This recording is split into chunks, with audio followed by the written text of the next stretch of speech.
Last winter, I had a few extra Comfrey crowns that I didn't want to plant right away, so I popped them in this tote of leaf mold and forgot about them all winter until I noticed that they had literally pushed their way out of the tote a few months ago, kind of like they were reminding me that they still were waiting to be planted. And so that is what I did. But while we're here, I thought I'd take the opportunity to share a little bit more about how to approach Comfrey. There's a lot of confusion and different takes across the internet on this plant. So in this video, I'm going to answer a few of the most common questions that I get asked about it. We'll get into why Comfrey is not an invasive plant, but also how to think strategically about where you plant it and the main ways that I am using it this season. So stay tuned if that sounds good. And by the way, welcome back to the channel. If you're new here, I'm Taylor, and I help home gardeners turn their yards into sustainable and regenerative growing spaces. And one way that I do that is by providing free gardening resources to help you along your way. So if you'd like access to those, you can check out my free gardening community to get started. Now, the reason that I mentioned that last winter we had some extra crowns is because we made a video back then about why I was planting hundreds of plants along the fence line back there. While it doesn't look like it now, as those Comfrey plants mature, we're gonna start seeing them crowding out the weeds and stopping our neighbor's grass from creeping in. And that will probably take a few years to get to that point, but that's why you gotta start these things now. Last winter, I had dug up a very mature Comfrey root and divided it up. And when you divide roots, depending on what exactly you've dug up, you will have root cuttings and crowns. Crowns are just root cuttings that take a shorter time to get established. They're a bit more mature, almost like a year-old plant. Along the fence, I mostly buried root cuttings, and then my plan was to plant a Comfrey patch near my compost setup, but I decided against it because I didn't really know exactly where I wanted it. Flash forward 6 months to today, we've got the chicken coop moved, we've got our compost bays, and I still have the crowns. Now, in case you're not getting it, if you ever aren't quite sure where you want to plant your Comfrey crowns or root cuttings, you don't need to rush the process. You can pot up your Comfrey roots, you can toss them in a tote of coco coir or leaf mold like me, and they'll stay alive for a long time. The only thing that's really going to take them out is if you let them get wet and stay wet, they're going to rot and start decomposing. So keep your roots stored in a cool, dry environment, and they will be waiting for you when you're ready to plant. For me, I went ahead and dug up a shallow trench along the chicken pen, and then I just laid down the crowns and covered them up with soil. Now, I use the term soil here in the most liberal sense of the word. This stuff is more like 1 part silt, 1 part gravel. But for Comfrey, as long as you give it a good mulch and water it as it's getting established, that is kind of all it needs in my experience. Comfrey has an incredible ability to build its own soil, and it does this by sloughing off chunks of its roots as it builds its taproot. It's able to work its way down into compact soil and find nutrients, and then it sacrifices some of its root to the earth. Microorganisms feed on that, decompose it, and improve the quality of the soil directly around the Comfrey plant. So it's almost self-fertilizing in that regard. What that also means is that it can be hard to get rid of fully once you've planted it. And you might be hearing this and having alarm bells go off. That sounds like a weed. However, there is a little bit more nuance to it. Now, before we get into why I don't consider Comfrey a weed, it's worth breaking down the terminology a little bit. We'll start with native plants. And these are the species that evolved into in a specific ecosystem over millions of years, co-developing natural controls alongside pollinators, predators, and even diseases. And these are what you would be growing in your area without any human intervention. One of the examples that I find the most fascinating is the plant milkweed. I won't go too in-depth in this video, but essentially milkweed and monarch butterflies are codependent because they grew and developed as a species together in North America. If you plant a lot of milkweed, you're providing food for monarch butterflies and their larvae, which support other native species, and the whole original system works better. However, if you were to take milkweed and plant it in England, where very few monarchs live and won't be able to keep the milkweed population in check, it will begin to outcompete plants native to England. Reason being, milkweed contains a toxic compound that makes it unpalatable to many animals, one exception being monarch caterpillar larvae, who co-evolved alongside milkweed in North America to be able to resist the toxin. Therefore, the lovely milkweed that we need much, much more of planted every year in North America is considered an invasive species in Europe. And by the way, if you do live in North America and are now interested in planting milkweed to support your local monarch population, make sure to check out your specific region for which milkweed variety works best. There are 73 species of native milkweeds in the US, because what do you know? There are a lot of different ecosystems, ecoregions within the US, and I'll leave a link in the video description that you can check out to get started. But this video is not about milkweed, it's about comfrey. And right now the question is, what is comfrey? Is it a native or is it an invasive? Well, the variety I plant is commonly called Bocking 14 or Russian comfrey, which means, must be planting an invasive because I'm not in Russia right now. But not exactly. Between native and invasive, we have two other categories of species: non-natives and naturalized. Non-natives refer to plants that were brought by humans to new areas where they weren't growing naturally, but that don't immediately threaten the ecosystem because they don't spread out of control and outcompete natives. Naturalized plants are non-native species that are self-sustaining and self-reproducing. If all of this sounds confusing, all you really need to know is that comfrey kind of sits in that intersection of being widely considered a naturalized plant in North America, meaning it's not native, but it's not invasive either. It can feed local pollinators, and it isn't currently aggressive enough of a spreader to be considered invasive. Now, going back to this particular variety, Bocking 14, this is what we call a sterile variety, meaning that it doesn't self-seed like common comfrey. Instead, propagation happens by root or crown division. And that's what I have here. Now, all that being said, if you live in North America, you can feel safe and secure planting comfrey in your garden without fear of it taking over your garden. However, it will take over wherever you plant it. And that's what makes comfrey so interesting. It's very hard to get rid of once planted because the roots are so resilient. It's a great plant, don't get me wrong, but if you plant it in your garden beds and later decide you want to grow lettuce there, it's probably not going to happen. Or at least you'll need to regularly come in and cut back your comfrey plant. That is one nice thing about comfrey, is that at least in my experience, it's pretty cooperative. For that reason, it actually makes comfrey a good companion plant for perennials. It actively improves the soil that it's planted in over time, and it can help boost microbial populations in the immediate vicinity. So definitely consider it for your food forest if you're developing one, or even for a simple fruit tree guild. But let's take a look at other ways that you can plant comfrey a bit more strategically. Like I said before, if you dug up your comfrey plant and divided the roots to propagate, and now you realize that you don't know where you want to plant them yet, don't. There's really not a rush to plant because the roots won't die very easily.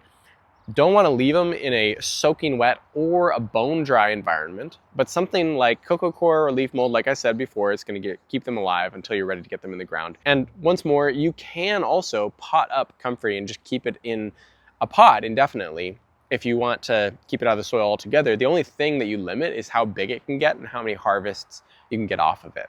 But if you don't know where you want to plant yours yet, don't rush it. Just pot it up and water it every so often. If you are trying to think of where to plant your comfrey in ground, I can say that it largely depends on what you're growing it for. If you are growing it so that you can use it primarily as a medicinal herb, you might want to grow a little bit of it in your perennial herb garden.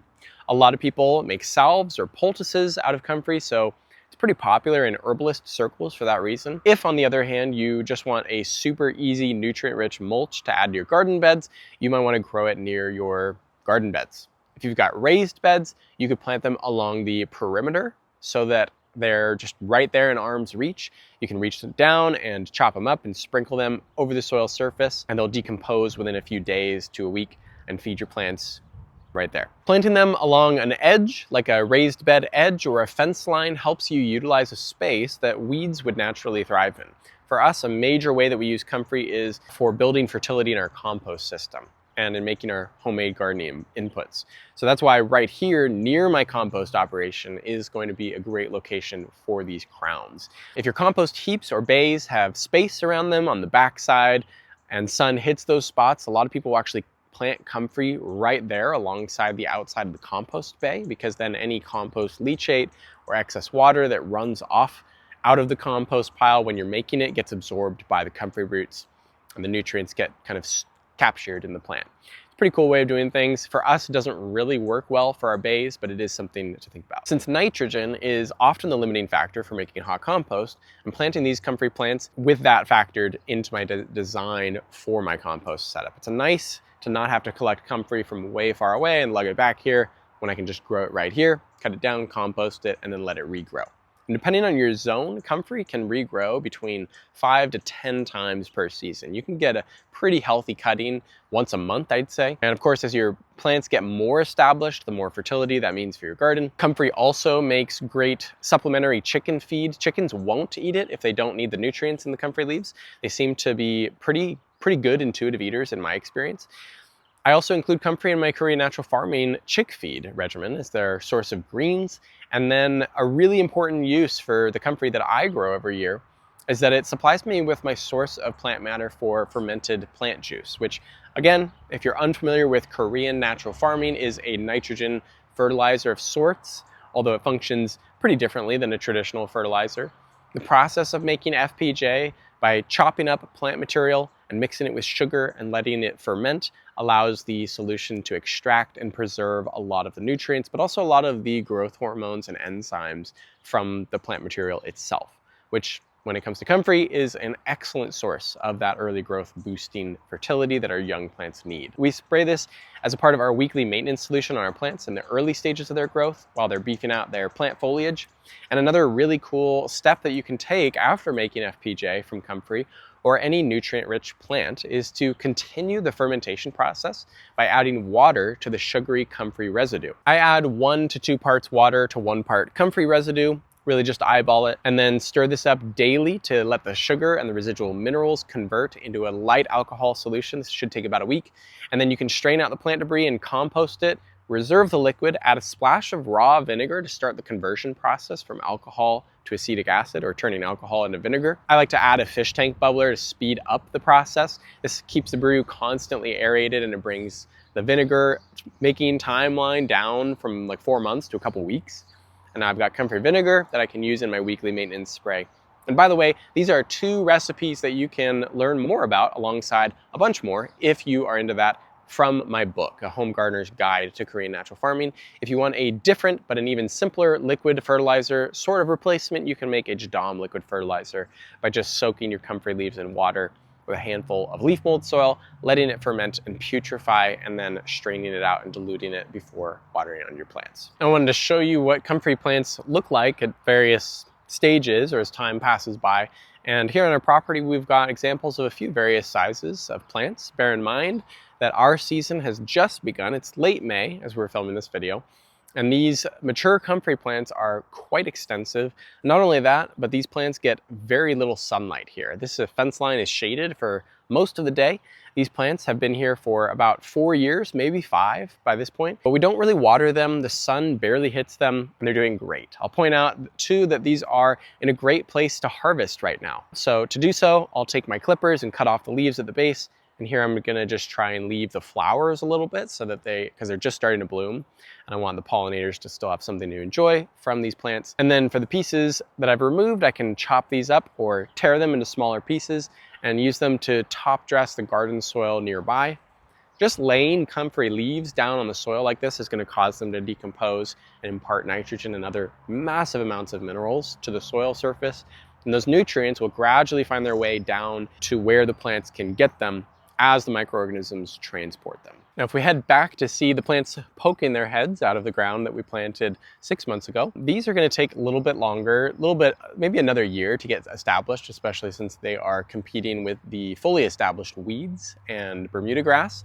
Not all of the roots that I've planted have even emerged yet, but I'm already very happy to have taken advantage of this space here. These are gonna attract pollinators in the coming seasons, which will bring them right into our field. We'll be able to harvest off of them throughout the year and also at the end of the season, and we'll be able to just kind of come and take them straight off of the plant, chop and drop the leaves all over our rows here. Again, if I'm thinking ahead, will I regret having planted these here? I don't think so, because I'm not using this space for anything else. And this type of comfrey doesn't self-seed and doesn't spread laterally. It just grows stronger in place. It'll beef out a bit as the roots get established, of course, but that's also to my benefit for keeping the weeds down. Finally, we've got our comfrey crowns that we planted out a few weeks ago, and you can see even in the gravel, they are sprouting up alongside some calendula that we planted here as well. The calendula might not make it this year, we'll see, but I can't wait for another few years from now to have some big comfrey bushes sprouting up that I can just sickle down and compost. I've also got a few oats sprouting in the mulch. These are actually great for our kids to just come and pick up and feed to our hens through the fence. Keeps everyone entertained. We also interplanted Comfrey with yarrow, salvia, lupin, echinacea, echinops, rudbeckia, and borage on this hillside. Idea being to try and build out a bit of a perennial wall that holds the soil in place while also pollinator maxing the space. I wonder if I'm the first person to use the term pollinator maxing. Now, big picture, what we're doing here is building in systems that generate fertility on site so that in the long run, we're able to be less and less dependent on external resources. We're already hardly bringing in anything from offsite to build soil for the garden, for the farm and the garden. But having Comfrey sprinkled throughout the yard, these little pockets of homegrown nitrogen, trace minerals, organic matter in spaces that we aren't growing in anyway feels pretty good, especially when fertilizer prices are not exactly what we would call stable.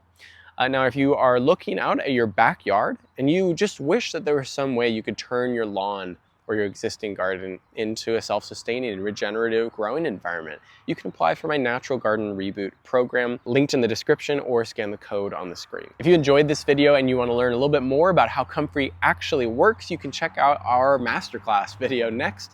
And as always, thank you for watching, and I'll see you in the next one.